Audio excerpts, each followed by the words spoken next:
Okay, so today we're diving into an artist whose music, well, you've almost definitely heard it. But his story, that's a different thing altogether.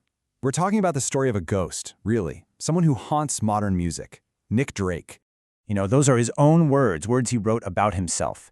And it's just a chillingly accurate prophecy of his own fate, isn't it? It's like he knew. So let's get into it and figure out how. And this right here is the whole puzzle of Nick Drake. I mean, just look at the contrast. During his lifetime, he sold fewer than 5,000 albums, a total commercial catastrophe. And today, he's a global icon. So how on earth did that happen? That's the real question. All right, to really get this, we've got to go back, way back, right to the very beginning to find the roots of that unique, melancholic sound. See, his sound didn't just appear out of nowhere. What's absolutely wild is that the blueprint, the real DNA for his music, it came directly from his mother, Molly. Seriously, if you listen to her private recordings, which were only found decades later, you can hear it so clearly. That same fragile voice, that same deep introspection. The talent was literally inherited. And everyone thought his life was going to go down a very traditional path. He was a record-breaking sprinter, a student at Cambridge University, the whole 9 yards. But then, he just took a completely different turn. He got obsessed with the guitar, and he started pulling in all these different influences, a bit of folk, a bit of jazz, some classical music, and he mixed it all together to create something nobody had ever heard before. So this incredible, unique talent gets spotted by the legendary producer Joe Boyd, and that leads to a record deal with Island Records and, 3 of the most revered albums in music history. Let's break down this trilogy. What's so fascinating here is you can literally see his retreat from the world album by album. He starts with 5 Leaves Left in '69. It's beautiful, lush, full of strings, and it's a commercial disappointment. Okay, so for the next one, Brighter Later, he tries to be more upbeat, more poppy, The result? A complete commercial disaster. And after that, he gives us Pink Moon. It's just him, stark, solo acoustic. It's basically his final unheard statement to the world. So why are guitar players, even today, still completely obsessed with this guy? Well, it wasn't just the songs. It was his totally revolutionary technique. He basically figured out how to make one guitar sound like a whole ensemble of them, playing multiple parts at once.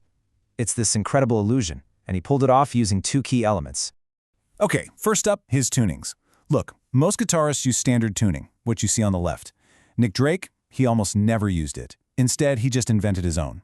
This one here is for the song Pink Moon. And what it does is it lets some of the strings just drone on, kind of like a sitar, creating this really dark, moody atmosphere. And over the top of that, he'd play these unbelievably complex melodies. Nobody was doing anything like it. But here's the tragedy. For all his genius, nobody was listening.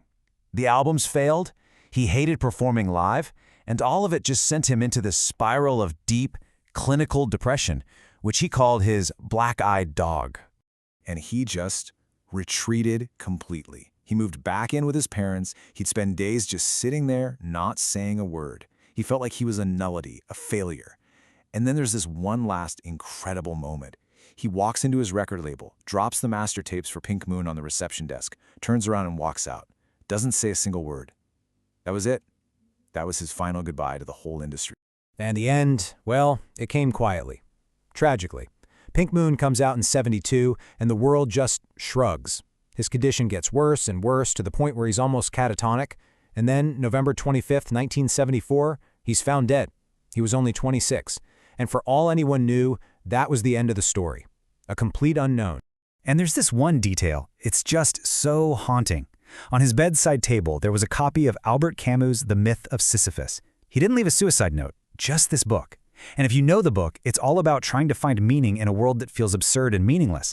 It leaves this huge, painful question mark over everything, forever. But his story didn't end there. For about 20 years, he was just a secret, a name that musicians would whisper to each other. But then, something started to change. The world finally started to catch up. The first signs of life came from other artists. You had Robert Smith from The Cure. In fact, he named the band after one of Drake's lyrics. Then you had R.E.M., Elliott Smith, Radiohead. All these massive artists started citing him as a huge influence, and they basically left a trail of breadcrumbs for new fans to follow back to his music. Okay, but famous fans are one thing. How do you go from a cult secret to a genuine global phenomenon? Well, it took something else. The real tipping point was something nobody could have ever predicted. The year was 1999, 27 years after his last album came out. This is the year that everything changed. And what was the catalyst? Get this, a Volkswagen commercial. Seriously, the ad used his song Pink Moon, and it perfectly captured that mysterious, quiet vibe of his music. And suddenly, millions of people were hearing him for the very first time. It was the big break he never got, and it came from the most random place imaginable. And this chart just shows you how insane the impact was. I mean, look at that. From basically zero sales for almost 3 decades to the top of the Amazon charts. A commercial sent a 27-year-old album to #1. It finally gave him the success that he never ever got to see for himself. So why does he resonate so much with us now? I think it's because, in a world that is just constantly yelling at us to be loud and be online, his music is like a sanctuary. It's a place for quiet, for introspection. He's kind of become the patron saint for anyone who feels like an outsider.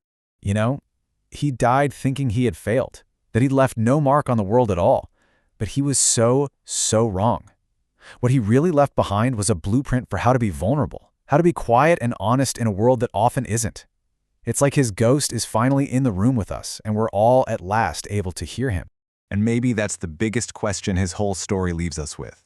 What does it say about us that we could only learn to hear his whisper once the rest of the world started shouting?